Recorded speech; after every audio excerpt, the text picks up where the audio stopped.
I hope, thank you so much, Hira. Assalamu alaikum everyone. I hope everyone is doing well. आप सब लोग खैरियत से होंगे।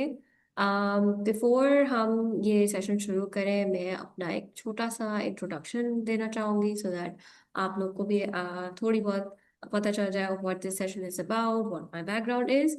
मेरा नाम रमशा राशिद है और मैं अभी के लिए Karachi School of Business and Leadership में पढ़ाती हूँ एज ए लेक्चरर। मेरी field of teaching, it's basically a university. Karachi School of Business and Leadership is a university in Karachi, जहाँ पे अंडर ग्रेजुएट प्रोग्राम्स और ग्रेजुएट प्रोग्राम्स ऑफर होते हैं। मेरी फील्ड ऑफ स्टडी और teaching is basically in the area of management sciences, जिसको simple अल्फाजों में अगर मैं बताऊं तो कम्युनिकेशन और बिजनेस रिलेटेड कोर्सेज मैं पढ़ाती हूँ अंडर ग्रेजुएट स्टूडेंट्स को। मुझे तकरीबन यहाँ काम करते हुए 3 साल हो चुके हैं। And alhamdulillah, the experience has been great, and it is still continuing. उसके अलावा as per my educational background, मैंने अपना अंडर ग्रेजुएट किया था आईबीए से। मैंने अपनी बीबीए डिग्री की थी आईबीए से। उसके फौरन ही बाद मैंने अपना मास्टर्स भी आईबीए से ही किया था, मास्टर्स इन मैनेजमेंट। तो that is pretty much for my educational background. Apart from apart from teaching, मैं एक सेल्फ लर्न प्रोफेशनल फोटोग्राफर हूँ। आप लोग को थोड़ा बहुत, कुछ लोगों को आइडिया होगा ऑफ फोटोग्राफी। सो जैसे आप लोग कभी शादियों में फोटोग्राफर्स को देखते हैं, सो वो काम मैं और मेरी टीम करते हैं। मेरा एक फोटोग्राफी बिजनेस है जिसमें मैं मेजरली शादियों के शूट्स करती हूँ, फैशन शूट्स करती हूँ, और जैसे प्रोडक्ट शूट्स होते हैं, किसी बिजनेस के कोई प्रोडक्ट्स की तस्वीरें खींचना एक्सेट्रा, ये सारा काम मैं और मेरी टीम मिलकर करते हैं। अभी क्योंकि शादी सीजन शुरू हो गया है हमारा अगेन, ये काफ़ी बिजी बिजी टाइम होता है of the year. So that is very much what is going on these days. I would love to know, I really hope कि ये सेशन हमारा इन पर्सन होता तो ज़्यादा इंटरेक्टिव होता और ज़्यादा मुझे भी मौका मिलता आप लोगों के बारे में जानने का। बट सिंस वो इस वक्त थोड़ा सा पॉसिबिलिटी नहीं है, एंड गिवन हमारे थोड़े बहुत टाइम कंस्ट्रेंट्स भी है, and we have mashallah, I think a large number of people who have joined us up till now. I can see that is around, let's see, कितने लोग हैं? 47 people are 47 currently in the people. meeting. तो 47 लोग का एक एक introduction करना थोड़ा सा मुश्किल हो जाएगा, so we'll skip that for now. But you guys are more than welcome. आप लोग बीच में कोई सवाल हो, किसी को कोई कमेंट करना हो, you can do that once we open the floor. हम जब ओपन करते हैं सेशन सबको कंट्रीब्यूशन के लिए, तब आप लोग अपने थॉट प्रोसेस, अपना कोई सवाल हो तो आप लोग प्लीज उसमें आराम से शेयर कर सकते हैं।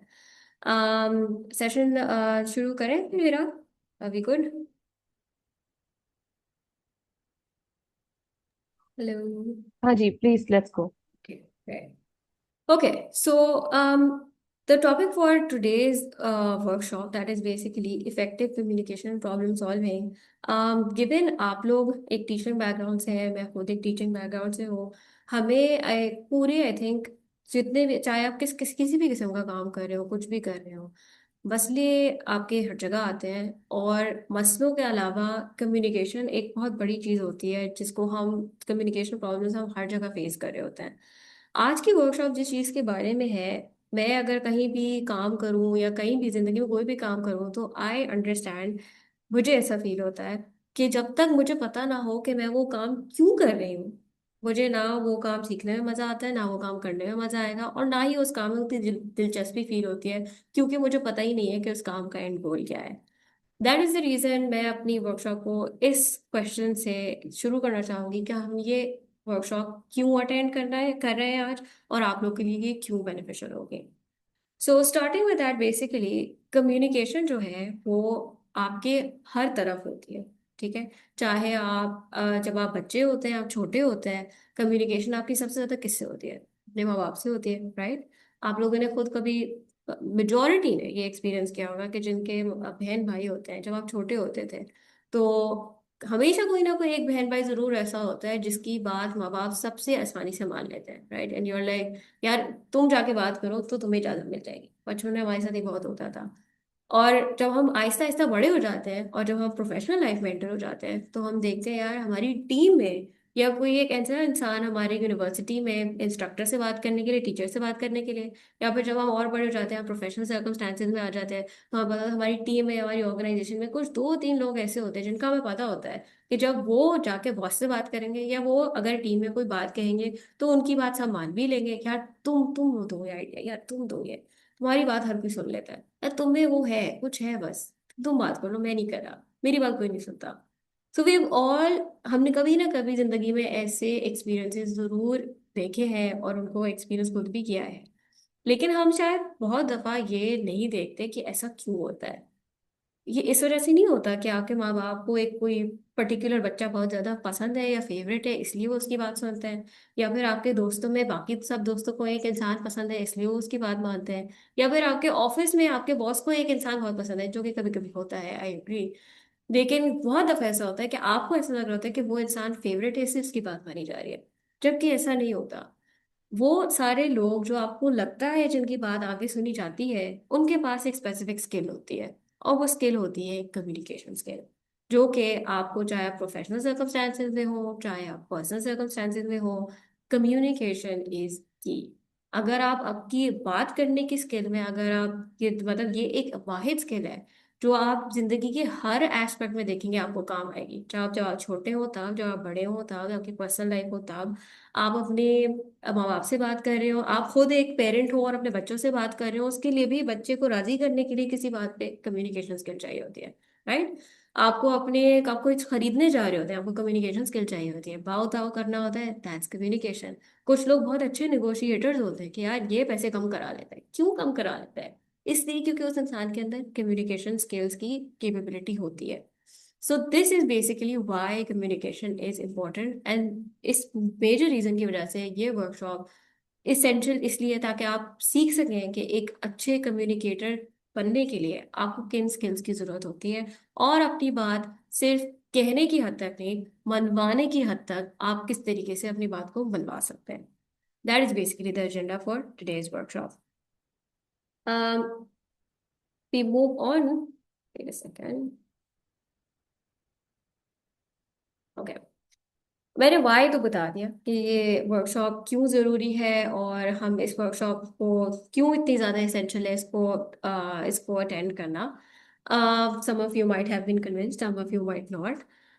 Okay, so now basically what I want you all to understand is basically what communication majorly is. Communication एक तरीका होता है, या आप कह लें एक पाथवे होता है जिससे आप अपना अपने दिमाग में जो आपने कोई बात सोची है, या फिर आपके दिल में कोई फीलिंग है, सो इट्स बेसिकली कोई एक एक बात, या तो आप कुछ फील कर रहे हो, या फिर आपके दिमाग में कोई थॉट प्रोसेस हो जो कि आप अपनी जुबान तक लेकर आ सकें। That is basically communication.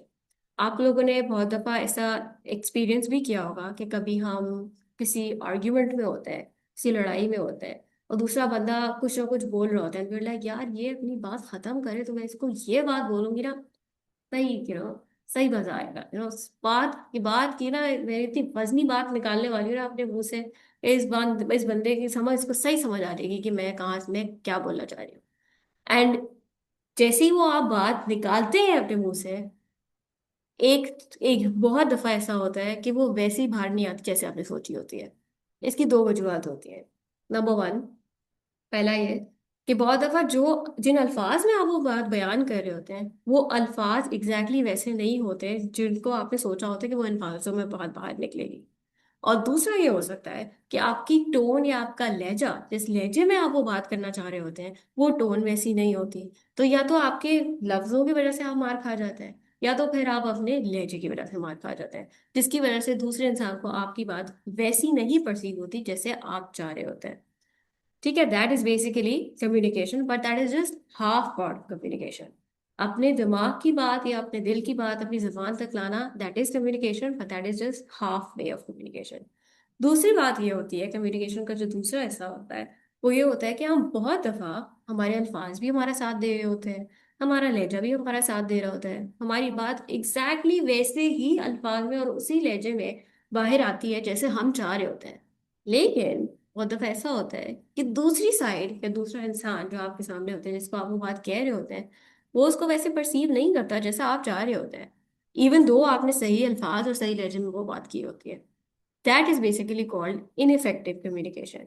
तो काम पूरा करने का मतलब ये है, ना सिर्फ ये कि आप अपनी बात को अपनी जुबान तक लेकर आए, बट ये भी कि दूसरे इंसान को उसी तरीके से समझ आए जैसे आप चाहते हैं या आपने सोचा है कि उस इंसान को समझ आए। बहुत दफा ऐसा होता है कि हम अपने एक्सपीरियंस में, अगर हम लेट्स से किसी को कोई बात समझाने की कोशिश कर रहे होते हैं, बहुत सारे लोगों के साथ, अगर मैं रेज ऑफ हैंड्स कहूँ, इफ आई वांट टू सी, आप लोग प्लीज अपना यहाँ पे जूम पे हैंड रेज करिएगा, कितने लोगों के साथ ऐसा हुआ है कभी कि आप किसी को कोई बात समझाना चाह रहे हो लेकिन उसको कोई बात बुरी लग गई है। आपकी इंटेंशन थी कि आप उसको बात समझा रहे हैं लेकिन उसने आपकी बात को बुरा मान लिया है। How many times has that happened? Can't see raise of hands. Okay, two. फिर दो लोगों के साथ ऐसा हुआ है? Three, four, five, six. Okay, good. हमारे और पास कितने चैट में लोग? भी कुछ लोगों ने जो है जवाब दिया है कि उनके साथ होता है ऐसा। 4-5 लोगों ने मैसेज किया है। ओके, अच्छा, मेरे पास साइड बाय साइड यस होता है। Okay, good. और बहुत दफा ऐसा भी होता होगा लोगों के साथ कि जब आप चाहते हैं कि यार इसको मेरी बात समझ आ जाए, इसको मेरी बात एक्चुअली मैं इसको बुरा फील कराना चाह रहा हूँ या बुरा फील कराना चाह रही हूँ, लेकिन उस इंसान में कोई फर्क नहीं पड़ता आपकी बात में। ऐसा कितने लोगों के साथ हुआ है? इस काम के लिए स्किल चाहिए। इस पे ज्यादा जल्दी रेज ऑफ हैंड जा रहा है। Just kidding. Okay, so again, so this is basically where you realize कि communication दोनों एड्स पे उतनी इंपॉर्टेंट होती है। आप अपनी बात किस तरीके से कर रहे हैं और दूसरे इंसान को आपकी बात वैसे ही समझ आ रही है जैसे आप समझाना चाहते हैं, वैसे समझ आ जानी चाहिए। That is basically called the communication process. ठीक है, हम इसके बारे में और डिटेल में आगे बात करेंगे, लेकिन I think we have a question for you and that is, yes I did, ये थोड़ा सा अटक रहा है। ओके, गिवन द फैक्ट कि आप लोग टीचर्स हैं और आप लोग टीचिंग के शोबे में काफी टाइम से हैं, मेरा आप लोगों से एक सवाल है आज का डिस्कशन शुरू करते हुए, कि आप लोगों की सबसे बड़ी परेशानी आप लोगों को क्या फील होती है अभी तक आपके टीचिंग करियर में? क्या वो एक परेशानी है जो कि आपको जैसे बहुत ज्यादा ऑफन आपको फील होती है, बहुत रोजमर्रा आपके आपके सामने ये मसला आता है? इट कुड बी कोई भी किसी भी किस्म का मसला हो सकता है, वो आपका एडमिनिस्ट्रेटिव मसला हो सकता है, वो स्टूडेंट रिलेटेड मसला हो सकता है, पेरेंट्स रिलेटेड मसला हो सकता है, टेक्निकल रिलेटेड मसला हो सकता है। मुझे मालूम करना है in the zoom chat box कि आप लोग किस मसले से, कौन से मसले आप लोग को फेस होते हैं। Convince management, crowd of class, handle the classroom. Classroom handle करना वाकई में बहुत मुश्किल काम है। आई आई एग्री। आप, मुझे नहीं पता आप लोग के क्लासरूम साइजेस क्या होते हैं, लेकिन यहाँ पे तो 50-60 बच्चे होते हैं क्लास में, और वो भी बड़े university students. Class management load, I was earlier teacher but now teaching 6, 7, 8। इस एज को हैंडल करना मुश्किल, दैट्स वेरी ट्रू। बुजुर्गों को ये समझाना कि मॉडर्न टीचिंग में एक्टिविटीज होना लाजिम है, very true. Handle classroom discipline, gaining every single child's attention. Very true. We have a class of 80 to 100 students. My God, आप लोग को सलाम है। आप लोग काफी मुश्किल काम करते हैं। Cover the course to given time है, classroom handling. ओके, चलिए, अगर हम ये सारे मसले मसाइल एक जिस मुझे अच्छी खासी जिस आप लोगों की तरफ से मिल गई है, मुझे ये बताएं कि आप लोग अगर इसमें से हम कोई भी एक मसला उठाते हैं, लेट्स से हाँ, classroom handling and discipline maintenance, अगर मैं इस मसले के बारे में बात करूँ, आप इसके बारे में आप इसको हल कैसे करते हैं, या व्हाट्स योर रिएक्शन जब भी आपके सामने ये मसला आता है? आप क्या करते हैं? What do you do? Can you also give me the answer in the zoom chat box please?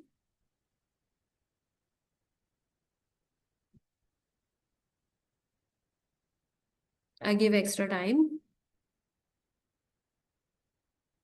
जब मसले जिंदगी में, देखिए जिंदगी में मसले तो होते ही है, चाहे वो आपके प्रोफेशनल लाइफ में हो, चाहे आपकी पर्सनल लाइफ में हो।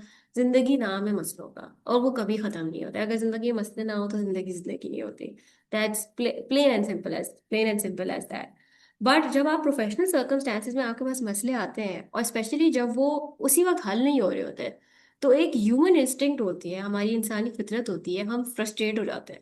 हम कहते हैं यार, जैसे हम अपने मुल्क के मसलों के साथ हैं, यू नो रोड टूटे हुए हैं, बिजली चली जाती है, गैस नहीं है, सो ऑन सो फोर्थ। हमें पता है इसके बारे में आज तक किसी ने कुछ किया नहीं, हम क्या ही कर लेंगे। तो बेहतर है दूसरे 3-4 लोगों के साथ अगर बैठे हो तो बस कंप्लेन ही करो और अल्लाह अल्लाह खैर सल्ला।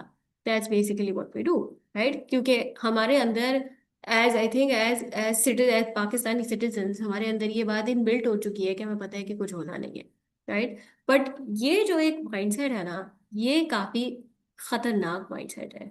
क्योंकि जिस तरीके से आप अपनी डेली लाइफ में अगर इस माइंडसेट के साथ ऑपरेट करना शुरू कर देते हैं, which is more like complaining mindset, आप देखेंगे कि आप अपनी छोटी छोटी लाइफ एस्पेक्ट्स में भी फिर यही माइंडसेट अडॉप्ट करना शुरू कर देते हैं। And more so my focus here is कि आप अपनी प्रोफेशनल सर्कमस्टांसिस में भी फिर ऐसी ही आदतें अप्लाई करना शुरू कर देते हैं।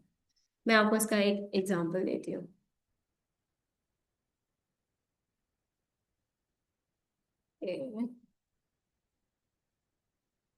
ओके।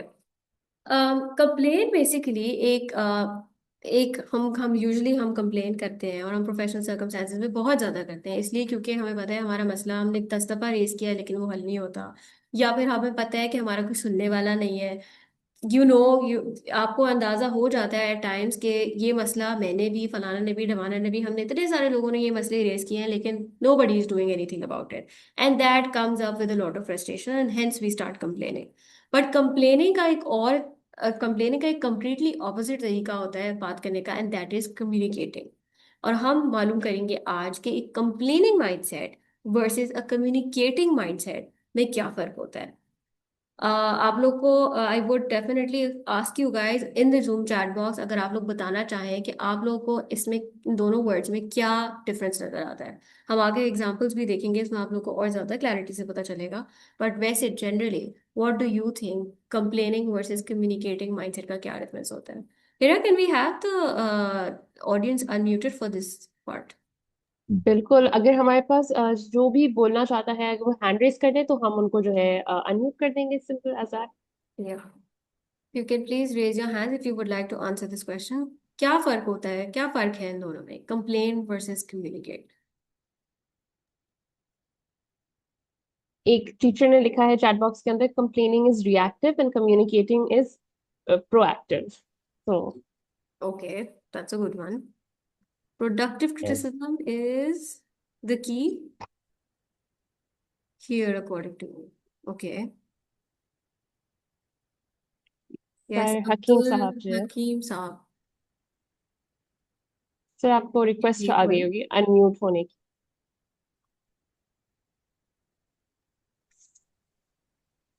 हाँ ma'am. Communication is the solution. जी जी। हेलो। हम कंप्लेन जो होता है उसमें हम क्या करते हैं कि जो हमारी एप्लीकेशंस होती हैं, जो इश्यूज होते हैं वो डिस्कस करते हैं। और हम्म। कम्युनिकेशन में जो हम अपना मैसेज जो है वो इफेक्टिव वे से जो है वो कन्वे करते हैं। अच्छा, अगर मैं आपसे पूछूं कि ये आपकी बात बिल्कुल ठीक है, अग्रीड 100%। मैं आपसे पूछूं कि इसका अगर आप मुझे कोई एग्जांपल देना चाहें, मुझे समझाना चाहें एक ही कॉन्टेक्स्ट को लेके कि क्या फर्क है एक कंप्लेनिंग सेंटेंस में और एक कम्युनिकेशन वाले सेंटेंस में, तो क्या फर्क होगा?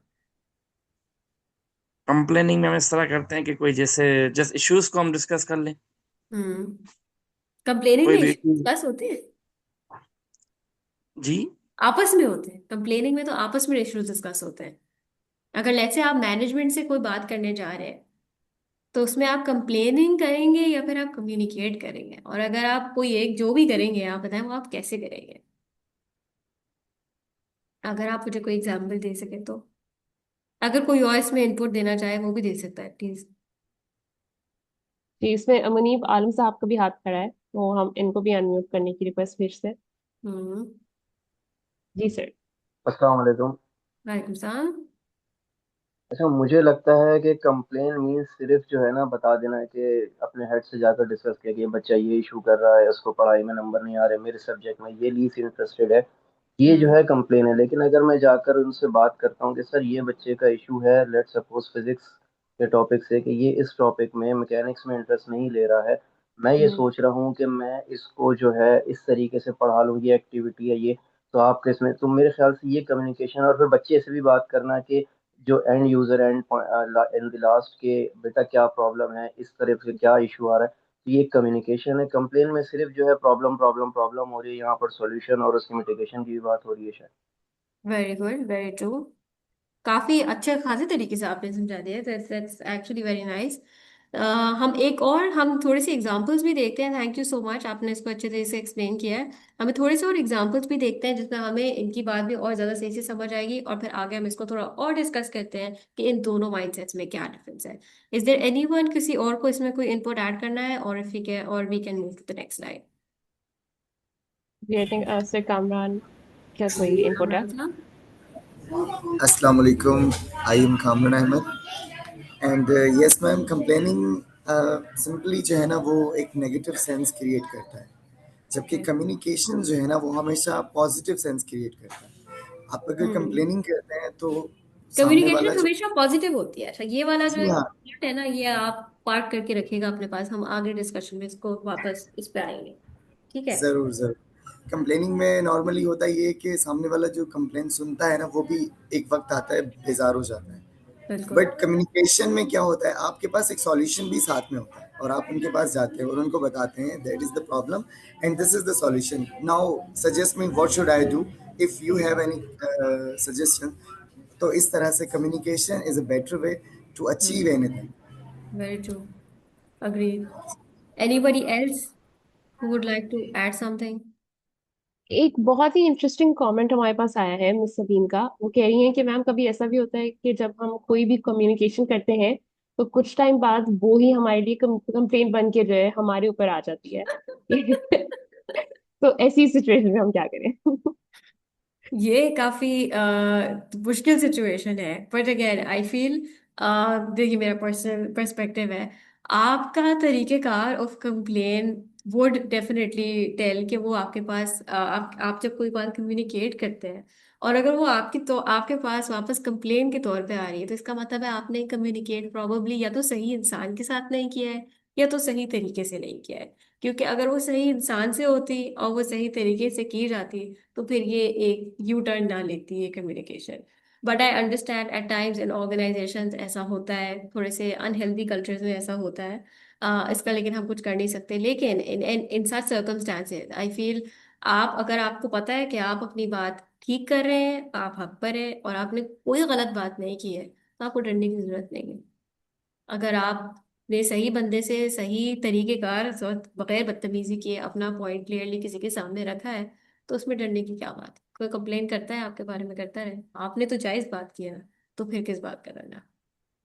डरे वो इंसान जिसने गलत बात की हो, जिसने ऊपर से आके बात की हो, जिसने चेन को काट के ऊपर जाके बात कर दी हो, जबकि आपको, जैसे बहुत दफा ऐसा ऑर्गेनाइजेशन में होता है, आपके पास कोई है मसला, आप कहते हैं यार यहाँ तो कोई सुनता नहीं, आपने जहमत भी नहीं की होती अपने अपर मैनेजर को वो बात बताने की, और आप चले जा, सबको क्रॉस करके आप चले जाते हैं सबसे ऊपर वाले बंदे के पास उनको अपना मसला बताने के लिए।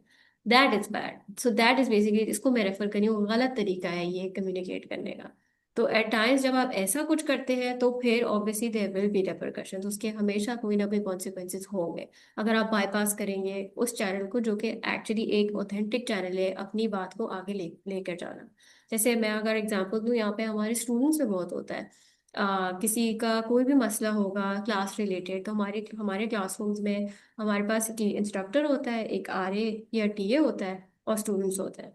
तो जो एक टीए या आरए होता है, उसकी रिस्पॉन्सिबिलिटी होती है कि वो क्लास का एक मिडिल फोकल पॉइंट पर्सन होता है, कि अगर टीचर को बच्चों को कुछ बताना है और बच्चे लेट से उनके उस वक्त क्लास में नहीं है, या फिर उसको, वो टीचर को घर में से कोई असाइनमेंट देना है, कोई भी टास्क देनी है असाइन करने के लिए, तो वो आरए को बताएगा या टीए को बताएगा, और टीए बच्चों तक कम्युनिकेट करेगा।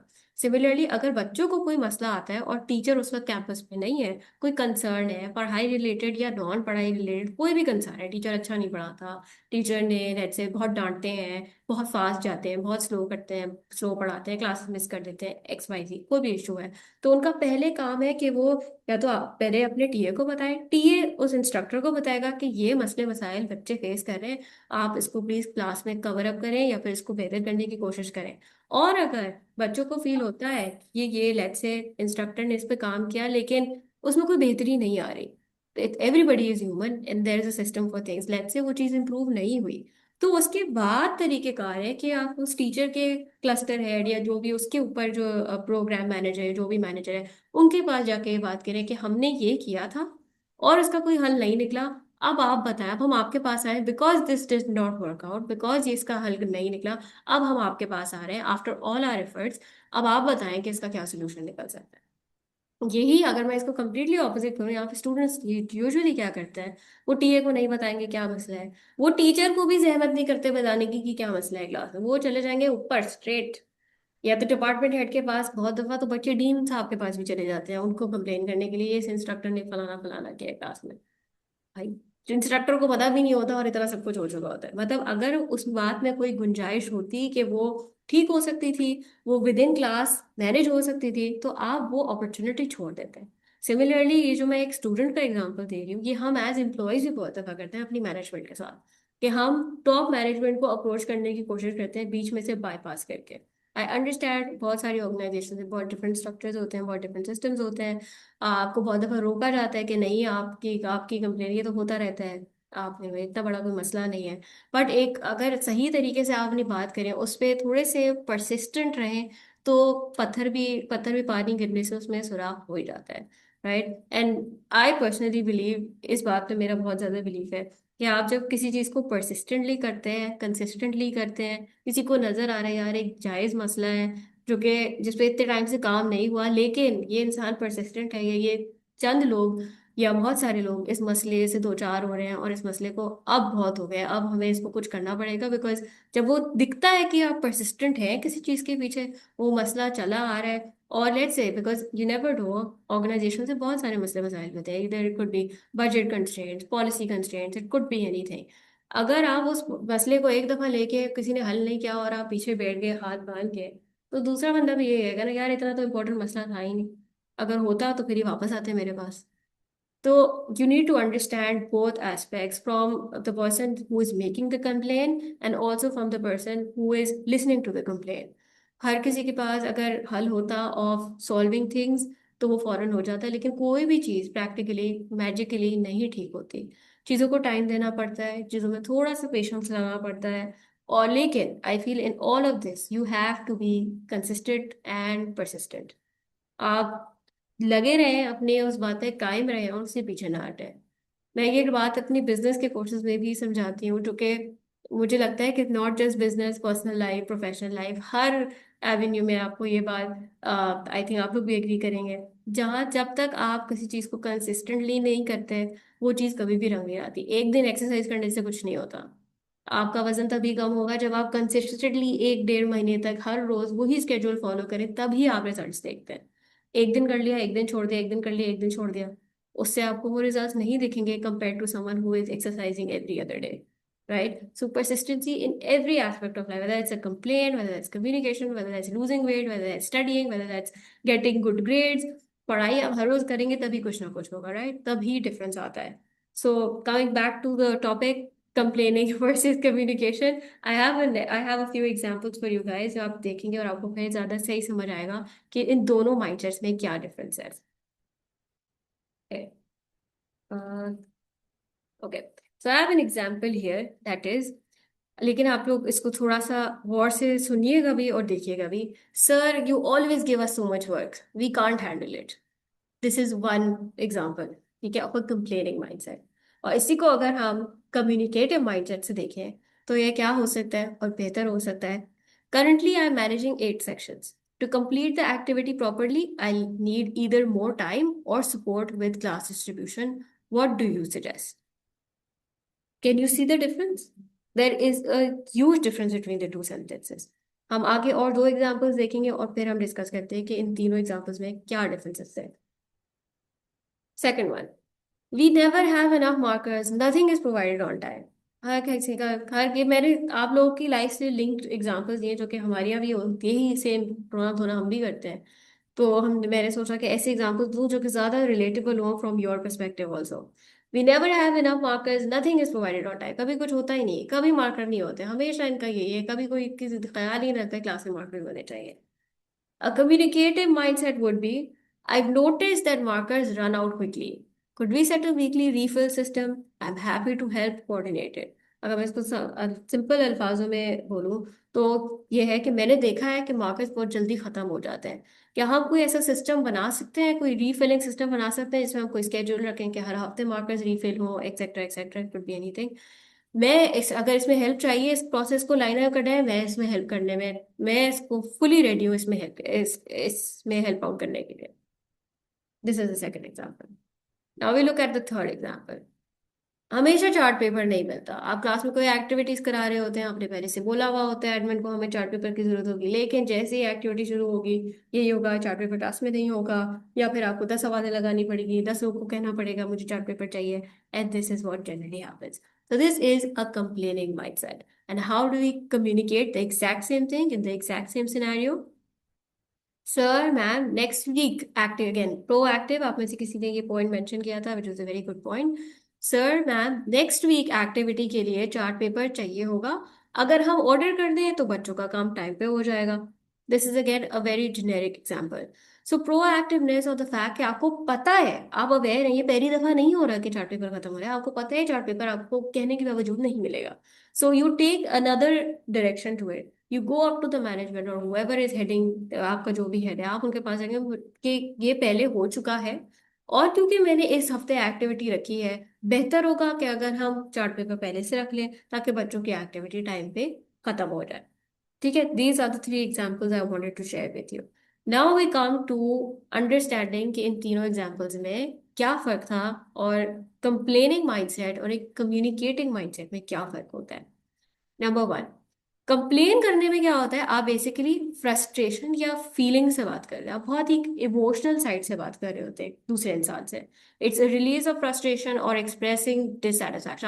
आपका मुद्दा ये होता है दूसरे को पता चले कि मुझे ये बात अच्छी नहीं लग रही। ठीक है, फाइन, दैट इज ट्रू, आपको दूसरे को जरूर बताना चाहिए कि ये बात आपको अच्छी नहीं लगी, लेकिन फीलिंग्स के तौर पे नहीं, बात के तौर पे। इसको मैं बताती हूँ इसका क्या मतलब है। अगर हम इसके बराबर देखें on the right hand side, we see communication is basically the purpose here is not to release frustration, it is to inform the person, to clarify और टू रिजॉल्व। इन्फॉर्म का मतलब है, देखिए कभी कभी ना हम चीजों को बहुत पर्सनली ले लेते हैं कि इनको ना मुझसे कोई प्रॉब्लम है, हमेशा मेरी क्लास में ये होता है, हमेशा मेरी क्लास में मार्कर्स नहीं होते, हमेशा मेरी क्लास में चार्ट पेपर खत्म हो जाता है। हम मसले को हमें देखने की जरूरत है कि मसला आप और वो इंसान जिससे आप ये मसला डिस्कस कर रहे हैं, 3 डिफरेंट चीजें हैं। अपने आप को ना आप उस मसले से, अपने आप को आपको उस मसले से डिसोसिएट करने की जरूरत है। तो जब आप ये डिसोसिएशन सीख लेंगे ना, आपको रियलाइज होगा कि जब आप उस बंदे से जाके बात करते हैं ना, आप एक अटैकिंग टोन में बात नहीं करेंगे, आप कहेंगे हाँ जी ये देखें ये मसला है, आपकी वजह से नहीं हुआ, मैं ये नहीं कह रहा। So you need to understand कि बहुत दफा हम एज ह्यूमन बीइंग, ये इंसानी फितरत है, हमें लगता है कि मसले जो है ना वो उस इंसान की वजह से हो रहे हैं, जबकि उस इंसान का उस मसले से इतना कोई ताल्लुक होता नहीं है, उसका कुछ भी नहीं जा रहा अगर आपकी क्लास में मार्कर हो या ना हो। हाँ उसका काम जरूर है, उसकी रिस्पॉन्सिबिलिटी है, लेकिन उसकी वजह से वो मार्कर खत्म नहीं हुए क्लास में। बहुत दफा हम ऐसे एक पर्सनल उसमें आ जाते हैं, हमारे एक मेंटल ब्लॉक ऐसा हो जाता है कि हमें लगता है कि उस इंसान की वजह से ऐसी चीजें हो रही हैं, जबकि ऐसा नहीं होता। So we need to dissociate ourselves from the problem. The second part is focusing on the problem only. When you are complaining, you are just focusing on the problem. और ये बात कि आप, आई थिंक कपल ऑफ लोगों ने यहाँ पे already भी मेंशन की थी कि जब आप कम्युनिकेट कर रहे होते हैं, it's not just that you are focusing on a problem, it is that you are coming up with a way forward. आप बताते हैं जी ये एक मसला है जो हम फेस कर रहे हैं, इसको हम ऐसे ऐसे या फिर ऐसे हल कर सकते हैं, अगर आपकी परमिशन हो तो हम ऐसे हल कर लें, या फिर जब आप एक सोल्यूशन पुट फॉरवर्ड करें, so there is also a way कि if that is not working you ask that person, मुझे लगता है ये मसला ऐसे हल हो सकता है, लेकिन अगर आपके पास कोई बेहतर तरीका है तो आप मुझे वो बता दें, हम वो कर लेते हैं। So you need to give that open space whenever you are doing such things. The third one here is emotional. Complaining is very much emotional, accusatory और reactive. अगर अभी यहाँ पे किसी और ने भी ये बात मेंशन की थी कि जब आप खुद कोई बात कर रहे होते हैं ना, आप भूल जाते हैं कि दूसरे को वो कैसे साउंड कर रही है। अगर आप इमेजिन करें आपके पास कोई एक बंदा काम करता हो, आपके अंडर काम करता हो, 24 घंटे सिर्फ कंप्लेन्स का एक अंबार आपके पास ले आए, 24 घंटे ये नहीं हो रहा, ये नहीं चल रहा, ये नहीं हो रहा, यहाँ पे ये भी नहीं होता है, ये वो भी नहीं होता, कोई चीज़ यहाँ पे ठीक नहीं होती। आप कहेंगे यार तुम्हारे पास इतने मसले हैं, तुम्हें रखा किस लिए है, you know. At times, and this is like this is backed with research also, कि सक्सेसफुल लोग वो होते हैं जो कि, अगेन मसले हर जगह होते हैं, लेकिन सक्सेसफुल लोग वो होते हैं जो कि मसले आइडेंटिफाई जरूर करते हैं, लेकिन उन पे वाइन करने से या उन पे रोने से कुछ नहीं होता। सक्सेसफुल हमेशा वो इंसान होगा जो मसला अपने बॉस के पास लेकर आएगा, और उसके साथ साथ एक अदर सोल्यूशन भी लेकर आएगा कि हम ये ऐसे, यही मसला आ रहा है, हम इसको ऐसे भी कर सकते हैं। What is your thought process on it? What would you like to comment on it? So when you have that, आपको समझ आ रही है, जब आप बहुत ओपन होते हैं ना, आप मसले से अपने आप को डिसोसिएट करके आते हैं कि ये मेरा पर्सनल मसला नहीं है, ये सिस्टम का मसला है, ना आपकी गलती है ना मेरी गलती है, ये सिस्टम का मसला है, और हम ये मिल के रिजॉल्व कर सकते हैं। आप जब बहुत ज्यादा रिएक्टिव हो जाते हैं या बहुत इमोशनली चार्ज होकर किसी के पास आते हैं अपना मसला लेके, तो दूसरे को आप ये फील करा रहे होते हैं कि ये सब कुछ तुम्हारी वजह से हुआ है, जबकि ऐसा नहीं होता। और अगर आप खुद अपने आप को इमेजिन करें कि अगर आपके पास कोई मसला लेकर आता है और आपको ये फील कराता है कि वो आपकी वजह से हुआ है, जबकि वो आपका कसूर नहीं होता, वो सिस्टम या कोई इनएफिशिएंसी इन द प्रोसेस होगी जिसकी वजह से हुआ है, आप चाहते भी होंगे ना कि उसको, उस मसले को सॉल्व करें, आप एक डिफेंसिव मोड में आ जाते हैं कि ये हुआ तो था, ये ऐसे ही था, आपको नहीं पता कि ये कैसे होता है। तो at times when you are very emotionally charge, आप जब इमोशन से बात कर रहे होते हैं ना वो आपके लिए अच्छा होता है और ना वो दूसरे इंसान के लिए अच्छा होता है जिसको वो बात सुनाई जा रही होती है। इसीलिए आपकी टोन जो होनी चाहिए जब आप कम्युनिकेट कर रहे हो, आपकी टोन होनी चाहिए काम, रिस्पेक्टफुल एंड न्यूट्रल। तो मैंने बात पहले कही थी, किसी ने मेंशन किया था कि कम्युनिकेशन इज ऑलवेज पॉजिटिव, तो it's not necessary it always has to be positive. अगर आप किसी को जाके आप किसी को जाके बोलेंगे मेरे पास ये मसले हैं, ये मसले हैं, ये मसले हैं, ये मसले हैं, कोई पॉजिटिवली आगे कि आ जाए आ जाए, बैठे बैठे मेरे पास बैठे, हम आपका मसला सॉल्व करते हैं। ऐसा बहुत, मेरे ख्याल से 100 में से कोई 1% होती होगी जो लोग ऐसे होते होंगे। तो ऐसा कभी भी नहीं होता। इट्स नॉट लाइक कि थिंग्स कांट हैपन, बट एक पॉजिटिव माइंडसेट, अगेन बिकॉज ये एक इशू रेज कर रहे हैं ना, तो इशू रेज करने में न्यूट्रलिटी बहुत जरूरी होती है। वो नेगेटिव भी नहीं होना चाहिए, जो कि हम हो जाते हैं, लेकिन वो इतनी पॉजिटिव टोन पे भी एट टाइम्स नहीं जाएगा, बिकॉज आप जो चीज डिस्कस कर रहे हैं वो एक मसला है, it can never be positive, right? At times it might be, but majority of the cases you have to try your best कि वो एक न्यूट्रल स्टांस में बात कम्युनिकेट की जाए, उसमें नेगेटिविटी नहीं आनी चाहिए, आप दूसरे पे अटैक नहीं कर रहे हैं, आप एक मसला डिस्कस करना चाह रहे हैं जिसका आप चाहते हैं कि एक अच्छा पॉजिटिव रिजल्ट निकले। ठीक है। Lastly it leaves the listener, when you are complaining, excuse me, it leaves the listener defensive. Excuse me, just 1 second.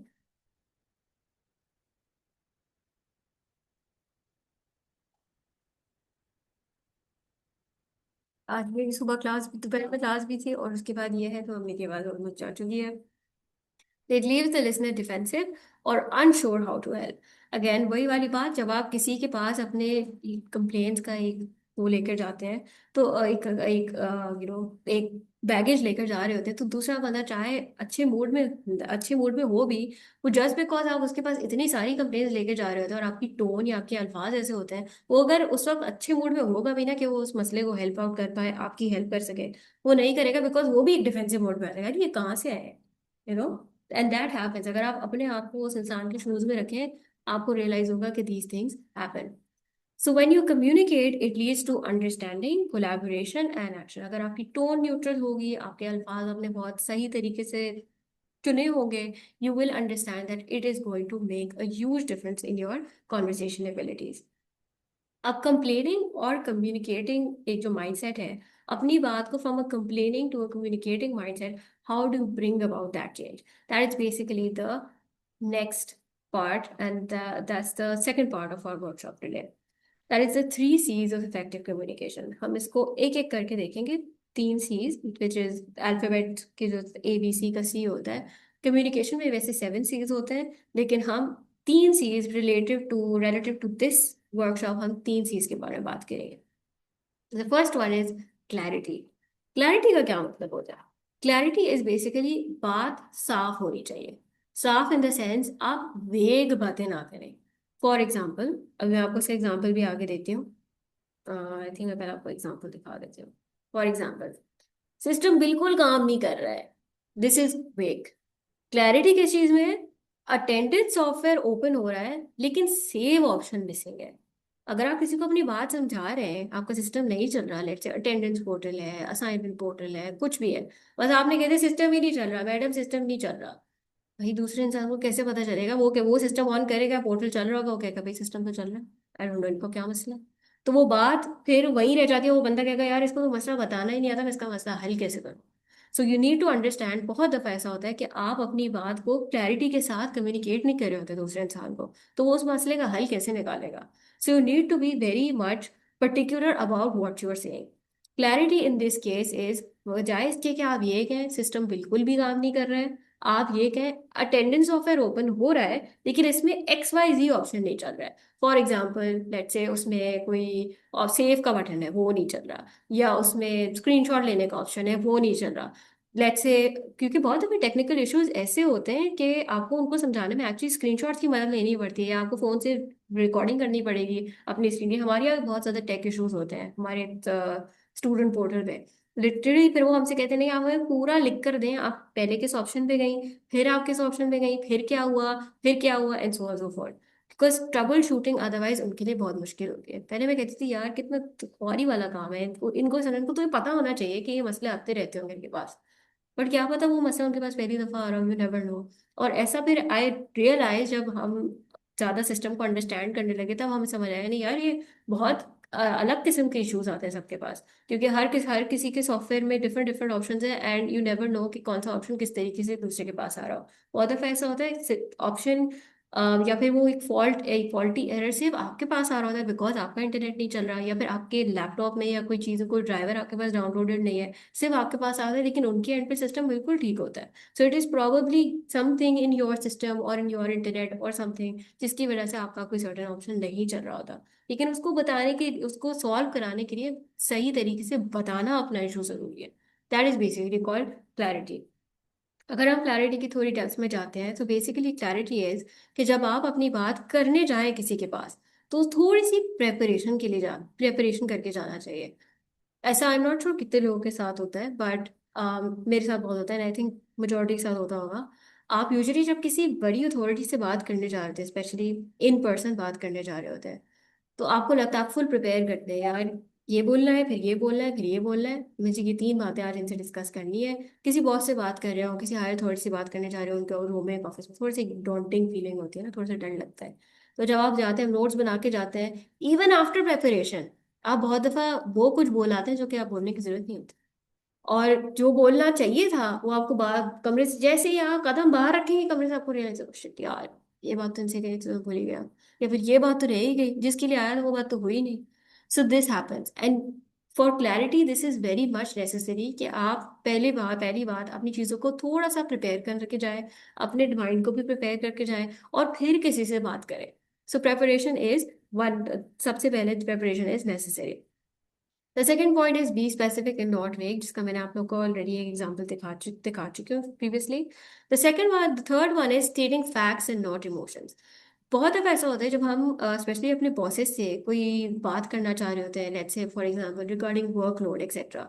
अगर मैं इसका एग्जांपल दूं तो अगर मैं स्टेटिंग फैक्ट्स एंड नॉट इमोशंस, अगर मैं इमोशनल का एग्जांपल दूं ना, तो बहुत दफा ऐसा होता है कि मैं अपने बॉस को बोलूँ कि मुझे बहुत टेंशन हो रही है। टेंशन हो रही है तो हम क्या करेंगे, that's the first question that the boss would think यार इनको टेंशन हो रही है तो ये कैसी बात है, इनको टेंशन हो रही है इसका मैं क्या कर सकता हूँ? जबकि इनफैक्ट मुझे फैक्ट स्टेट करने चाहिए थे उस पॉइंट पे, और वो फैक्ट्स ये थे कि मुझे 2 घंटे में 3 रिपोर्ट्स पूरी करनी है। ये टेंशन वाली बात है थोड़ी सी, क्या मुझे इसमें थोड़ी सी हेल्प मिल सकती है या फिर मुझे थोड़ी सी एक्सटेंशन मिल सकती है? बिकॉज बॉस को तो नहीं पता मैं किस वजह से टेंशन में हूँ।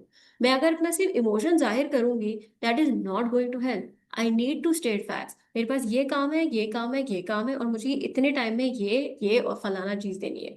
Then that person will get some context कि अच्छा इनके पास एक्चुअली यार शी इज ओवरवर्क, मुझे इतना आइडिया नहीं था, इसको फलाना डिपार्टमेंट की भी एक सबमिशन करनी है, इसको यहाँ भी एक सबमिशन करनी है, मैंने भी इसको काम पकड़ा दिया है, तो चलो ऐसा करते हैं if she has some priorities इसको ये काम पहले देना है, आई कैन आस्क हर कि मेरा काला काम जो है वो लेट से कल नहीं 1 दिन बाद मुझे दे दें। तो sorry for the okay. The last point is focusing on one issue at a time. ये भी हम बहुत दफा करते हैं इन टर्म्स ऑफ कम्युनिकेशन। हम बहुत सारी चीजों को इकट्ठा करके हम वेट करते हैं ये मसला भी है, ये मसला भी है, उस वक्त नहीं बोलेंगे जब वो मसला आएगा, हम उसकी एक डायरेक्टरी बना के रखते हैं मसलों की, और हम लिखते हैं या तो सोच के बैठ जाते हैं कि जब आप बॉस से बात होगी ना तब साथ बम फोड़ेंगे, right? And a lot of times this does not work. This does not work why? Because one, बहुत दफा ऐसा हो सकता है कि आपका बॉस का ये तो मसला अगर आपको पहले फेस होता तो मेरे पास पहले आते हैं, एंड आई एम श्योर आप लोगों ने बहुत दफा ये बात सुनी होगी। And this is correct, because जो मसला उस वक्त हल हो सकता है, yes you should give it time, अगर आपको लगता है थोड़ा सा टाइम देके वो मसला आप खुद हल कर सकते हैं, why not give it that time. लेकिन अगर थोड़े टाइम में आपको रियलाइज हो गया कि यार ये चीज़ अब मेरे हाथों से बाहर जा रही है, I need to address it, then you should make a habit कि वो चीज़ उसी वक्त एड्रेस हो जाए, एक बहुत ही काम और कलेक्टिव वे में। नॉट लाइक कि आप पूरे के पूरे अपने 10,000 मसले जमा कर लें और फिर आप उस इंसान के पास जाएं कि ये ऐसे नहीं हुआ, इसकी वजह से ये नहीं हुआ, और इसकी वजह से ये नहीं हुआ, इसकी वजह से ये नहीं हुआ। वो इंसान एंड में सुपर फ्रस्ट्रेटेड होगा क्योंकि कहेगा भाई अगर ये पहला ही मसला था इसकी वजह से इतना सारा काम रुका हुआ है तो पहले आ जाना था ना मेरे पास। And that is something that you will understand जब आप खुद ऐसी पोजीशंस में होंगे, जब आपके अंडर लोग काम कर रहे होंगे, आप थोड़ी सीनियर पोजीशंस पे चले जाएंगे, आपको और रियलाइजेशन होगी यार ये जो मसले हैं ना ये काफी बड़े मसले बन जाते हैं। I understand even as managers not every manager realizes all of this, and as employees हम एज एम्प्लॉयज बहुत सी सारी चीजें रियलाइज नहीं करते, लेकिन दूसरे का माइंडसेट अंडरस्टैंड करना अगर आप कर ले तो बहुत सारी चीजें आपके लिए आसान हो जाती हैं, and that is one major major aspect of communication. Okay. The second part or the second C that needs to be focused on is calmness, and that is the tone. Tone जो होती है ना इंसान की of any in any part of communication is crucial. मुझे मुझे मेरी अम्मी बहुत फनी बात कहती है, वो ये है कि किसी को हंस के गाली दोगी ना तो उसको गाली गाली नहीं लगेगी। And I feel that is very क्या कहते हैं, that is actually very true. अगर आप हंसी से किसी को कोई ताना भी मार देते हैं ना हंसते हुए, तो वो उसको इतना बुरा नहीं लगता जितना आप उसको फेशियल एक्सप्रेशन या फिर ऐसी टोन में ताना मारे जिसको वो एक्चुअली बुरा लगे। सो आपकी टोन जो है ना, अगर आपने कोई सख्त बात कभी भी करनी हो ना, आपकी थोड़ी बहुत बात की वैल्यू रह जाती है अगर आपने अपनी टोन सही रखी हो। बहुत दफा ऐसा होता है हमारी बात इतनी ऑनेस्टली बड़ी नहीं होती, लेकिन क्योंकि हम उसको इतनी ज्यादा एक्सप्रेसिव टोन में या फिर बहुत ज्यादा इमोशनल होके उस इतनी सी बात को इतना बड़ा वावेला मचा देते हैं हम, just by how we are saying it, आपकी जो एक टोन होती है वो दूसरे को बहुत बहुत ज्यादा लेट्स से उसको बुरी लग सकती है, राइट? और इवन तो आपका मसला बहुत छोटा है, वो सॉल्वेबल था, लेकिन just because the way you said it, दूसरे इंसान को अगर वो आपका कहने का तरीका बुरा लग गया, इवन तो आपके अल्फाज बिल्कुल सही थे, आपने कोई बदतमीजी नहीं की, कुछ नहीं की, लेकिन अगर उसका आपका लहजा या तरीका बुरा लग गया तो it's going to be a problem. And that is one of the most important things that you need to realize when you are communicating with anyone. Okay. The first point is people listen when you speak softly. So that is again I have already addressed it. जब आप softly बात करेंगे चाहे वो मसला बहुत बड़ा हो, लेकिन अगर आप ये करके देखिएगा एक्चुअली, अगर आप कोई बहुत बड़ा मसला किसी के पास से दरवाजा खोल के सर ये तो चल ही नहीं रहा, या फिर सर ये मसला है, वो बंदा भी कहेगा भाई ये हो क्या रहा है, आराम से बात है। अगर आप किसी से ये एक्चुअली एक क्या कहते हैं इसको, ये साइकोलॉजिकली ये बात एक्चुअली एग्जिस्ट करती है कि अगर आप बहुत गुस्से में हो लेकिन आप कोई काम इंसान आपके सामने आ जाए, आपका फौरन आप खुद भी कूल डाउन होना शुरू हो जाते हैं। लेकिन यही अगर आपके सामने आप बहुत काम हो लेकिन कोई आपके सामने भड़कना शुरू कर दे, तो थोड़ी मुश्किल से थोड़ी देर होगी लेकिन आप भी उसके ऊपर भड़कना शुरू कर देंगे। And that is human psychology. So human interactions और कम्युनिकेशन में एक दूसरे का माइंडसेट समझना, ह्यूमन ह्यूमन साइकोलॉजी को समझना बहुत ज़्यादा ज़रूरी होता है। और जब आप ये ह्यूमन साइकोलॉजी को थोड़ा बहुत अंडरस्टैंड करते हैं तो आप देखेंगे आपकी कम्युनिकेशन स्किल्स में बहुत ज़्यादा फर्क आता है। Okay, take a pause before responding. बहुत दफ़ा ऐसा होता है हम कोई फ़ोन उठाते हैं, 3-4 दफ़ा किसी बंदे की कॉल आई, एक दफ़ा मैंने उठाई, उसका मसला सुन लिया, फ़ोन रखते हैं, दूसरी बार उसकी कॉल आई, उसका मसला सुन लिया, मैंने समझा दिया ऐसा है। तीसरी दफ़ा जब उस बंदे की कॉल आती है उसी मसले के लिए, तो या तो मैं फ़ोन नहीं उठाऊंगी या फिर मैं उसको सुना दूंगी। That is generally what we do as humans, right? बहुत कम लोग होते हैं इतने पेशेंस और सब्र और जबर वाले कि वो तीसरी कॉल भी उतनी ही हंसी और उतनी ही तहम्मुल से फ़ोन उठाए और कहें जी का मसला सॉल्व हो गया, अब क्या मसला है। तो that skill, and that is a skill that you need to have. बहुत कम लोग के अंदर होती है, लेकिन वो पेशेंस जो होता है ना वो आपको आहिस्ता आहिस्ता बिल्ड करना पड़ता है। सो that is basically the second point कि जब आप आपको लगता है यार अब मेरा ना फ्रस्ट्रेशन पॉइंट आ चुका है, आपको खुद रियलाइज हो जाता है times, and when you feel कि अब मैं बहुत शदीद गुस्से में हूँ, बेहतर होता है कि उस वक्त इंसान बात ना करे, वो एक पॉज ले, वो सोचे यार इस वक्त मैं बहुत शदीद गुस्से में हूँ, आई need to calm myself down and then speak. Because ये एक अगेन एक इंसानी फितरत है, आप जब गुस्से में होते हैं तो आप बहुत कुछ बोल जाते हैं और बहुत बुरे तरीके में एट टाइम्स बोल जाते हैं, जो कि आप यूजुअली रिग्रेट करते हैं बाद में। तो बेहतर है in any such situation to maintain calmness in your communication, you should always always take a pause before responding. The third point is use respectful language when upset. For example, आपसे एक मसला डिस्कस करना है, rather than sir ये मसला तो देखें sir, ये 24 घंटे यही मसले होते रहते हैं इनके साथ, आप बताएं इसका, आप इसका हल ही नहीं बताते कभी।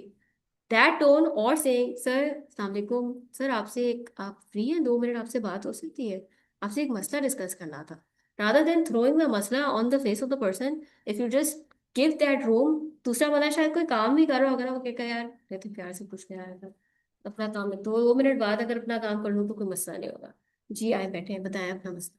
सो you welcome the person, right? आपने वो एक वेलकमिंग एनवायरनमेंट क्रिएट करनी होती है before you actually bring the problem on the table. The fourth point is don't personalise the issue, जो कि हम इस बारे में पहले भी डिस्कशन कर चुके हैं। The problem at times is again not with you, not with the other person जिससे आप वो मसला डिस्कस करने जा रहे हैं, the problem is with the process और विद द सिस्टम। अपने आप को और उस प्रॉब्लम को डिटैच करने की जरूरत होती है उस इंसान से जिससे आप वो मसला डिस्कस कर रहे हैं, और अपने आप से। जब तक आप उसको डिटैच नहीं करेंगे ना, आपको हमेशा लगेगा कि कोई ब्लेम गेम चल रहा है, या तो आप उसको ब्लेम करना शुरू कर देंगे या तो आपको ब्लेम करना शुरू कर देगा। So you always have to realize it is the problem that two people or two parties are focusing on, और आपको उसको solely as a problem he treat करना है, ना वो आपका, ना दोनों का मसला है, लेकिन किसी का पर्सनल मसला नहीं है। उसको मिलके जब तक दोनों हल नहीं करेंगे वो हल नहीं होगा, and that is what you need to understand. इसका अगर हम एक एग्जांपल देखें, दैट इज फैन खराब है कोई ठीक नहीं करता, again complaining mindset. Effective way of saying it would be sir ma'am fan 3 दिन से खराब है, स्टूडेंट्स को प्रॉब्लम हो रही है, क्या मैं एडमिन टीम को इन्फॉर्म कर दूं? So you are addressing a solution, ये नहीं सर हमेशा फैन ही नहीं चल रहा, सर उस कमरे का तो कभी फैन जिंदगी में कभी फैन नहीं चला है, ये इस पंखे को भी तो हमेशा से ही मसले इसको इसको ठीक ही नहीं कराता है। That is a complaining mindset, rather than you coming in and और आप खुद आए और आप ये बोले सर फैन तीन, you स्टेटिंग facts, again you स्टेटिंग facts, sir ये फैन 3 दिन से खराब है, स्टूडेंट्स को प्रॉब्लम फेस हो रही है, क्या मैं एडमिन या आईटी क्या मैं एडमिन टीम को इन्फॉर्म कर दूं? You are again proposing the solution. वो बंदा भी कहेगा हाँ यार, क्योंकि आपने प्रपोज कर दिया solution, there is a highly likely possibility कि वो बंदा कहेगा हाँ सही कह रहे हैं यार, ठीक है एडमिन टीम को इन्फॉर्म कर दें। वरना अगर आप ये मशवरा ना देते तो बहुत दफा होता है यार आपको पता तो है, कोई और कमरा देख ले, वहाँ वहाँ करा ले क्लास, या वहाँ शिफ्ट हो जाए। प्रॉब्लम्स हमेशा आएंगी, but you need to come up with a coordinated solution. At times अगर आप कोई सोल्यूशन सजेस्ट करते हैं तो there is a higher chance कि वो बात सुनी भी जाएगी और उस बात पे अमल भी किया जाएगा। The third aspect and the final aspect is basically constructive. आपकी बात कंस्ट्रक्टिव होनी चाहिए। अब वो कैसे होती है? कंस्ट्रक्टिव का मतलब होता है सिर्फ मसला नहीं, हल भी साथ लेकर आए, what we discussed earlier. Always bring at least one possible solution.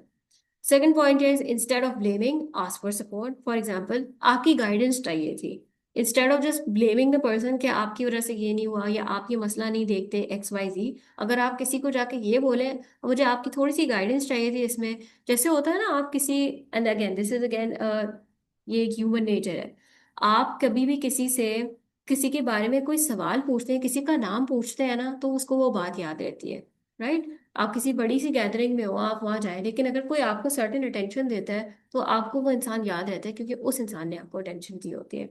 Similarly when you are addressing issues with your management you have to realize अगर आप किसी को रिस्पेक्ट और उसका सपोर्ट मांगेंगे तो वो इंसान ज्यादा ओपन होगा वो सपोर्ट देने में, rather than ये अपनी तरफ से कोई सोल्यूशन देना या फिर उनको एक कंप्लेनिंग माइंडसेट में एड्रेस करना। The third part is think of what is practical. Admin responds faster when the request is reasonable. आप अब ये नहीं कि अगर solution देना है तो आप कोई हातिम ताई सोल्यूशन दे दे जो कि आपको भी पता है कि वो कभी भी पॉसिबल नहीं हो सकता। ये नहीं सर बिजली चली जाती है तो सर हम एक जनरेटर खरीद लेते हैं, why not. I mean if you know कि आपकी ऑर्गेनाइजेशन अभी इतने बजट कंस्ट्रेंट्स है, आप जनरेटर नहीं खरीद सकते, तो आप कोई ऐसा सोल्यूशन दे जो कि आपको भी पता हो कि वो उसकी कुछ चांसेस हैं प्रैक्टिकलिटी में आने के लिए। आप out of the blue solution देने का फिर कोई पॉइंट नहीं है। जस्ट बिकॉज सोल्यूशन देना है इसका मतलब ये नहीं है कि वो सोल्यूशन इधर उधर से पकड़ के आप किसी को दे दें। सो ये भी नहीं करना चाहिए। Ask what can I do from my side. जब भी आप ऑर्गेनाइजेशनल पर्सपेक्टिव में सबसे सब स्पेशली, जब भी आप किसी चीज़ की ओनरशिप ले रहे होते हैं ना, आप उसको कंसिडर करते हैं कि हाँ ये मेरा मसला है, I am going to address it in a way. आप दिखाते हैं अकाउंटेबिलिटी कि हाँ ये एक बड़ा मसला है एंड आई एम देयर, मैं हूँ, आप भी हैं, मैं भी हूँ, और मैं इसकी रिस्पॉन्सिबिलिटी लेता हूँ, इसको हल करने की मैं रिस्पॉन्सिबिलिटी लेता हूँ, आप बस मुझे बताएं या फिर आप मेरा साथ दें and this will be resolve. So if you take that accountability in your conversation, in your communication, it is always going to help you in the long run. The last part is being future focused. आगे और कैसे चीजें बेहतर हो सकती हैं। Again अगर आप थोड़े से फ्यूचरिस्टिक अप्रोच से चलेंगे तो भी there is a huge possibility that your whatever you are saying, whatever concern you are raising, it will be heard. इसका एक एग्जाम्पल यहाँ पे, इतना काम दे दिया है कि हमसे होता ही नहीं है। और इसका बेहतर एग्जाम्पल, इसका बेहतर तरीका है कहने का, मैम अगर असाइनमेंट्स ऑल्टरनेट डेज पे ले लिए जाएं तो हम ज्यादा इफेक्टिवली कर सकते हैं। Again a complaining mindset versus A communicative mindset. So we come to the conclusion that is effective communication। आपकी communication तब सबसे ज्यादा effective होगी अगर आप अपनी communication में तीन basic चीजों का ख्याल रखें। That is आपकी tone calm हो, it shouldn't be very emotional, it shouldn't be very negative, it should not also be very bubbly and happy। आप एक मसला एक मुस्कुराहट के साथ नहीं लेके जा सकते किसी के पास, और फिर से एक्सपेक्ट भी नहीं कर सकते कि वो मुस्कुराते मुस्कुराते आपको उस मसले का हल बता दे। It should be clear, whatever you are saying उसमें क्लैरिटी होनी चाहिए, फुल फैक्ट्स होने चाहिए, फुल मसले को आप बताएं, उसमें से कोई डिटेल्स छोड़ना दें। बिकॉज अनलेस आप पूरी डिटेल मेंशन नहीं करेंगे दूसरे को आपकी बात पूरी तरीके से समझ नहीं आएगी, और जब उसको आपकी बात पूरी तरीके से समझ नहीं आएगी वो उसका सही सोल्यूशन नहीं दे पाएगा। The third part and the last part is being constructive. Constructive in the sense that you bring in your solutions, practical and tangible solutions, not out of the blue solutions जो कि आपको पता है यार मैंने इनको solution दिया तो था, इन्होंने कुछ करते ही नहीं इस बारे में। I mean, कोई ऐसा solution दे ना जो कि आपको भी पता है जिसकी possibility है होने की। Not again like I said, को बिजली के मसले हैं तो फिर करना तो करने की पॉसिबिलिटी हो तो बंदा क्या क्या ही कर सकता है, लेकिन everybody has constraints, every organization has its issues and has its budget constraints। सो आप कोई ऐसी अनरियलिस्टिक चीज भी एक्सपेक्ट ना करें या प्रपोज ना करें जिसका आपको पता है कि उसका उसका कुछ हो नहीं सकता। Okay, now just to end it, I have a very fun activity and I would want कि इसमें सब unmute Hira, if you can unmute people। मेरे पास एक एक्टिविटी जिसमें भाई तीन एग्जांपल्स हैं मेरे पास, एंड आई वुड वांट कि कोई इन एग्जांपल्स को बेहतर तरीके से जो भी हमने अभी आज की वर्कशॉप में सीखा है, the three C's, I would want you to use those three C's and turn this entire statement into a more effective communicatory tool। The first is one is markers खत्म हो गए हैं, हमेशा ऐसा ही होता है, कुछ भी प्रोवाइड नहीं होता। तीन सीज यूज करते हुए इस स्टेटमेंट को कोई ठीक कर सकता है मेरे लिए please? If we can have a raise of hands. हाँ जी, अगर टीचर्स अपने हैंड रेज कर रहे हैं तो फिर हमें आसानी हो जाएगी। हम वैसे मैंने अनम्यूट का ऑप्शन जो है दे दिया है कि सॉरी अब वो अपने आप को अनम्यूट भी कर सकते हो। सॉरी, आप मेरे पास आप म्यूट पे चली गई थी। Okay, raise of hands please, anyone. काफी आसान स्टेटमेंट है। जी तौकीर तौकीर साहब। इकबाल साहब, would you like to give it a shot?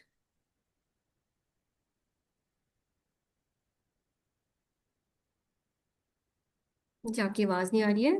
जी तौकीर साहब, आप प्लीज अपने आप को अनम्यूट करना है। ओके, अ, इसको हम इस तरह भी चेंज कर सकते हैं, इस जुमले को अगर थ्री सीज का इस्तेमाल करें कि अगर हम किसी मैनेजमेंट को कह रहे हैं ये बात, तो हम कह सकते हैं कि पिछले कुछ दिनों से मार्कर्स जो हैं वो क्लास में अवेलेबल नहीं हो पा रहे हैं, जिसकी वजह से लेक्चर डिलीवर करने में भी कंस्ट्रेंट आ रहे हैं, और हमारी जो है पूरा टाइम मार्कर के अरेंजमेंट में ही ज़ाया होता है, या इस तरह से हम उसको कह सकते बिल्कुल हैं कि उसका नुकसान क्या हो रहा है कि मार्कर नहीं मिल पा रहे हैं, तो बिल्कुल। ताकि सामने वाला उसको इफेक्टिवली बता सके कि हाँ ठीक है, इससे बड़ा नुकसान हो रहा है, तो इसको जल्दी से जल्दी सॉल्व किया जाए बतौर बिल्कुल। टीचर के। जी।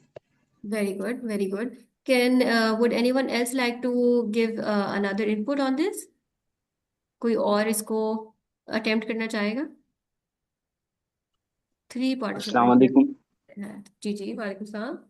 अ, जी मैम, हमारे पास हाँ ये जी सिचुएशन है कि मार्कर्स खत्म हो गए हैं, हमेशा ऐसा ही होता है, कुछ भी प्रोवाइड नहीं होता है। इसको हम अपने हिसाब से बोल सकते हैं इसे, जैसे सर ने पहले बताया कि हम मैनेजमेंट को अगर कह रहे हैं तो ये इशू रिजॉल्व कर सकते हैं उधर के, सर कुछ टाइम से मार्कर हमारे पास खत्म हो गए हैं, इस वजह से हमारा जो बच्चों का काम है वो रह रहा है। सो आगे हमारे एग्जाम्स आने वाले हैं, इस वजह से हमें कोर्स मुकम्मल कराना है, इसलिए हमें मार्कर अगर मिल जाते तो हम अपना काम अच्छे से करवा सकते हैं। राइट जो बिल्कुल ठीक। इसमें मैं एक एडिशन करूंगी, अगर जैसे आपने भी ये बात की और पहले जिन साहब ने इसको एड्रेस किया था, अगर आप ये मेंशन कर देना कि लेट्स से क्लास का कितना टाइम वेस्ट हो रहा है, I think that is one aspect. Again आप फैक्ट्स जब बताते हैं ना तो आपकी बात में वजन ऐड होता है।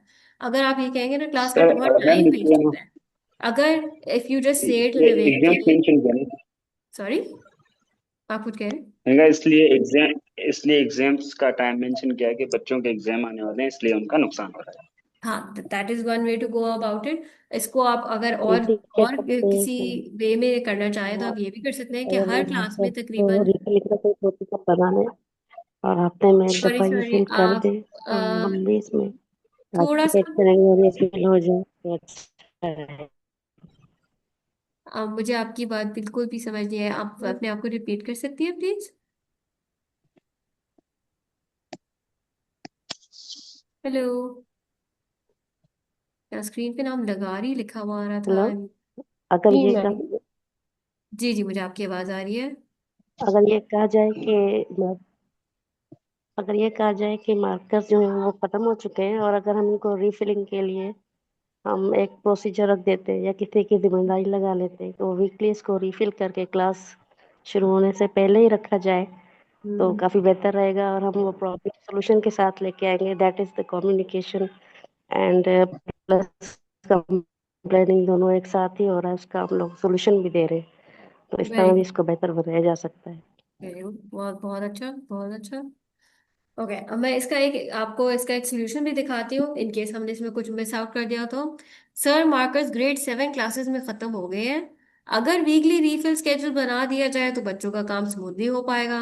मैं इस लिस्ट को मेंटेन कर सकता हूँ। देखिए, काम बहुत दफा ऐसा होता है ऑर्गेनाइजेशंस में, काम हो तो जाता है, वो करवा देंगे, लेकिन या तो उसके लिए उनके पास बंदा नहीं होता इसलिए वो काम नहीं हो रहा होता, या फिर उनके पास फुल फुल फैसिलिटी होगी वो काम कराने के लिए, लेकिन जस्ट बिकॉज वो काम जिसको जिसके करने का है उसके पास टाइम नहीं है, इस वजह से वो काम नहीं हो रहा होता, बिकॉज वो बंदा ओवरवर्कड होता है।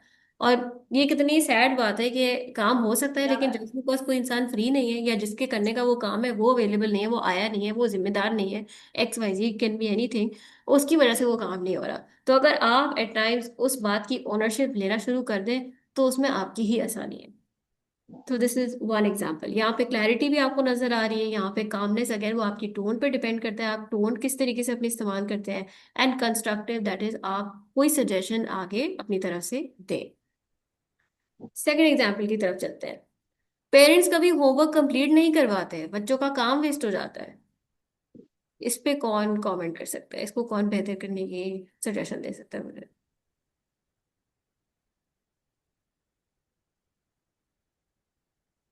Raise of hands please.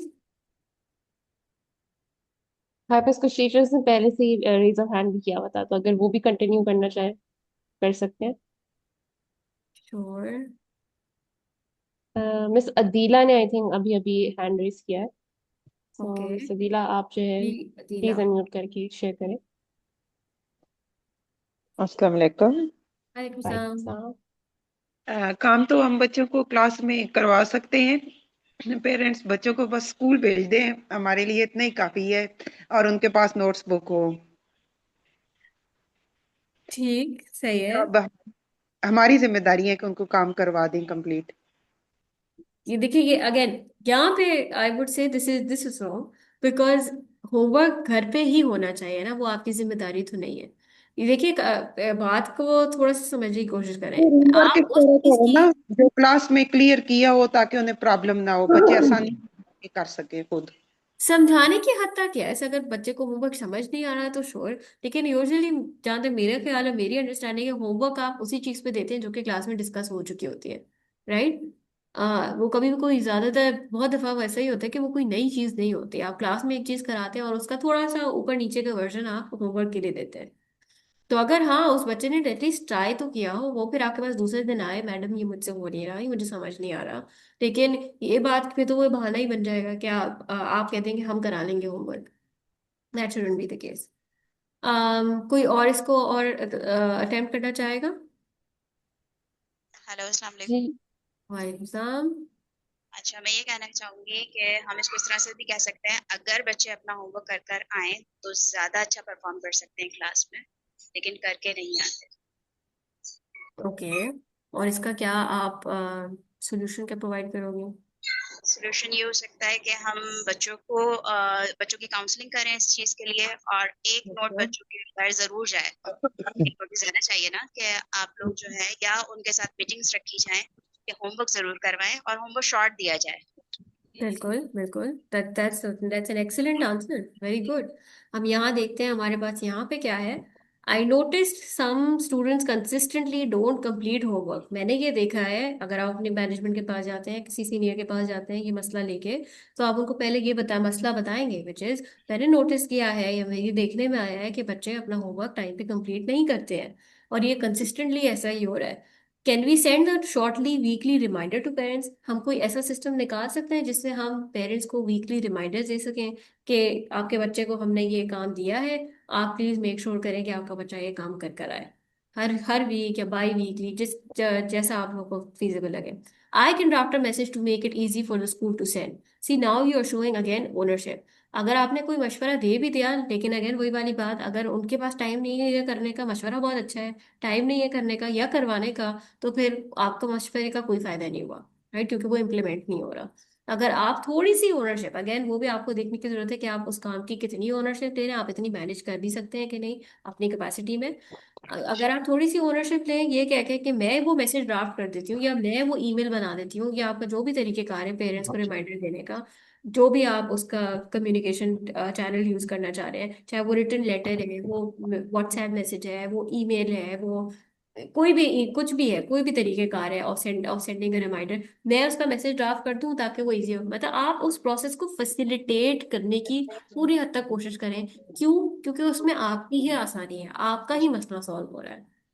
ठीक है। तो again as a person, as an individual, आपको जिससे कि आप अपनी जिंदगी मीटिंग के है। मसले मसाइल सॉल्व करेंगे, आपको मीटिंग उसको हल्दी भैया। प्रोफेशनल डायनामिक से भी सॉल्व करना होगा। The last example, attendance software चल ही नहीं रहा है, हर वक्त एरर देता है, आईटी कुछ भी नहीं करता। इस पे कौन कमेंट करना चाहेगा? इस सेंटेंस को कौन कैसे बेहतर बना सकता है? जी, अगर आप लोग इसका जवाब देना चाहते हैं प्लीज अनम्यूट करें। अच्छा जी, सर तौकीर फिर जो है अमजद मैं आपको अली अनम्यूट साहब करूंगा। हमारे मेरे पास। हाँ जी, अमजद साहब भी आ रहे हैं। सर आप प्लीज अपने आप को अनम्यूट कर दें।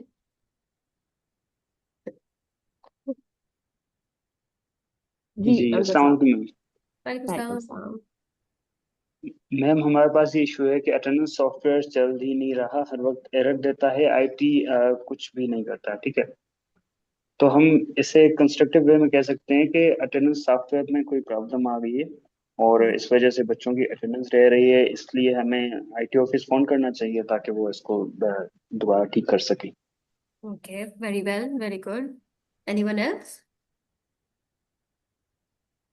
इसमें मैडम हम ये भी कह सकते हैं कि सजेशन के तौर पर कि जब तक अटेंडेंस सॉफ्टवेयर काम नहीं कर रहा, हम या तो मैनुअल अटेंडेंस अरेंज कर लें ताकि वो मसला हमारे लिए वक्ती तौर पर हल हो जाए, और ये कि हम कंटिन्यूस रिमाइंडर जो है वो आईटी को देते रहें, क्योंकि ये टेक्निकल इशू है तो जाहिर सी बात है अचानक तो सॉल्व नहीं हो सकता है। तो उस वक्त तक हम मैनुअल अपना मेंटेन रखेंगे रिकॉर्ड, लेकिन जितना जल्दी हो सके आप कोशिश करवा के इसको हल कर दें। Very good. Set of Excellent. yeah. Anybody else who would like to give it a shot? I think about that. लेकिन सर तौकीर ने वही पॉइंट बोल दिया लास्ट में। कोई बात नहीं, कोई मसला नहीं है। जहाँ हम देखते हैं हमारे पास यहाँ पे क्या है, the attendance software shows an error when saving entries. एक बात जो मुझे सब पॉइंट आउट मैं करना चाही थी, लेकिन the response was coming in. आपने ये तो बता दिया कि एरर है, लेकिन एरर को स्पेसिफाई नहीं किया। तो उस एरर को स्पेसिफाई करना भी जरूरी है कि उसमें क्या एरर आ रहा है उस सॉफ्टवेयर में। अटेंडेंस का सॉफ्टवेयर जरूर है, लेकिन उस अटेंडेंस सॉफ्टवेयर में भी क्या इशू आ रहा है। Attendance software shows an error when saving entries. वो अटेंडेंस ले रहा है, उसे प्रेजेंट एब्सेंट हम लगा रहे हैं, उसमें मसला नहीं है, लेकिन वो सेव नहीं कर रहा उस एंट्री को। That is the issue. So you have to clearly communicate the issue to the IT team. I have attached a screenshot, मैंने स्क्रीनशॉट भी लगा दिया ताकि आप देख लें इसमें ये मसला आ रहा है। आप माउस रख दें सेंड के उस पर, सॉरी सेव के उस पर, एंड यू कैन शो कि अच्छा ये सेव में एरर दे रहा है, can not save, something like that. You take a screenshot और आप आईटी टीम को भेजते हैं। Could IT give me, could IT guide me on fixing this और सजेस्ट अ वर्क अराउंड। हम या तो आप कोई पॉसिबल सोल्यूशन आप खुद दे दें, या फिर आप आईटी से पूछ लें कि आईटी मुझे गाइड कर सकता है कि इसमें क्या, इसको मसले को हम कैसे हल कर सकते हैं।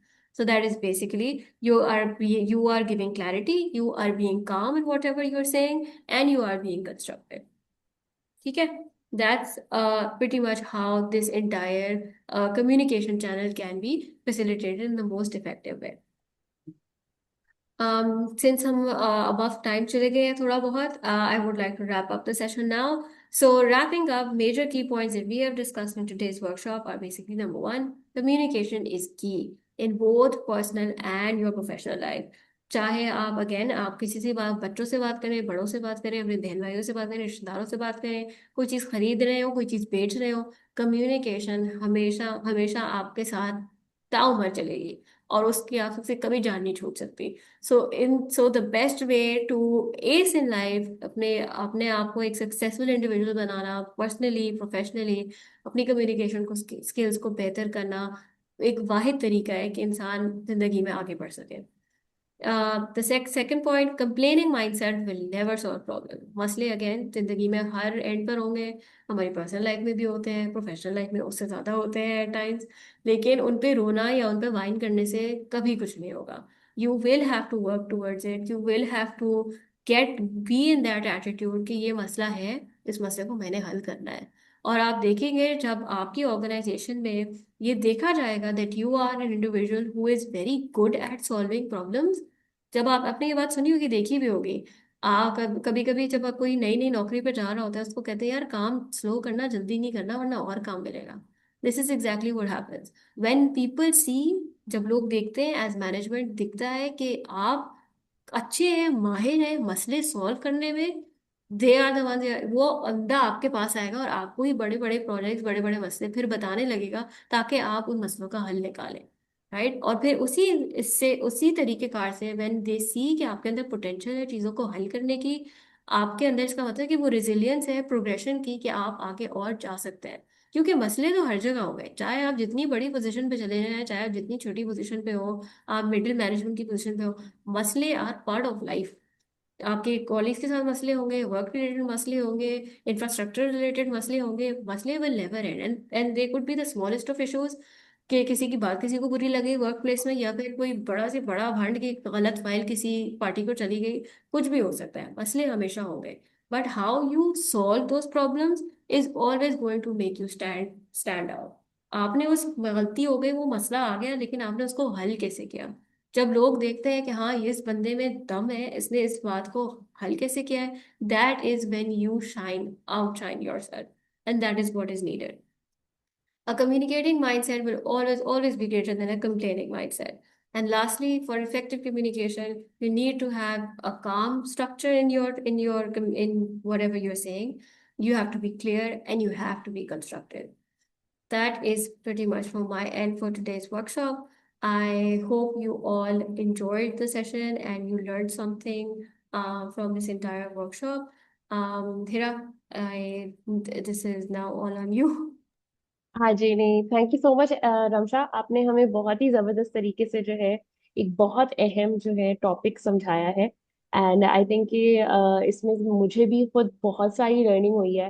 एंड वही आई गेस कि एक ये चीज़ है कि ये जो पॉइंट्स आपने हमें बताए हैं, मैंने अपनी जो है डेस्क के ऊपर लिख के भी रख लिए हैं।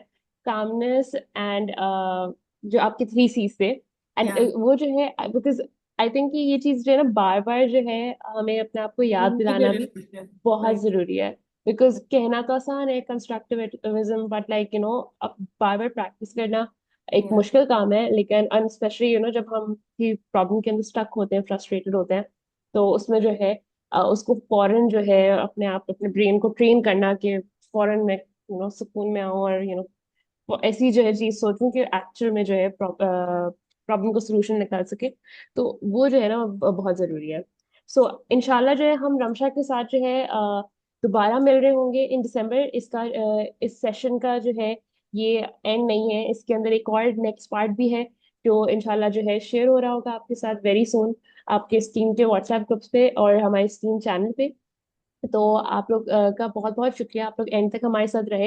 एंड चैट में भी जो है रमशा बहुत अच्छी फीडबैक आई है। इंशाल्लाह जो है हम Thank आगे you भी जो to है all the audience, in fact, for being so engaging. Honestly, I think आप लोगों ने काफी मुझे बेहतर बेहतर फीडबैक दिया compared to the students that we have here. Younger generation से बातें निकलवाना काफी मुश्किल होता है because उनको पढ़ने में कोई इंटरेस्ट नहीं होता. But I think as teachers we can relate to that fact कि आप एक two-way discussion is always more helpful. So thank you so बिल्कुल much for having me, Hira, and to this STEAM team. And thank you so much all for joining. I hope you had a lovely time. Inshallah, see you in December. इंशाल्लाह जी। Thank you everyone, Thank you. Thank you for Hafiz. Take joining. care. अल्लाह हाफिज, take Bye. Care.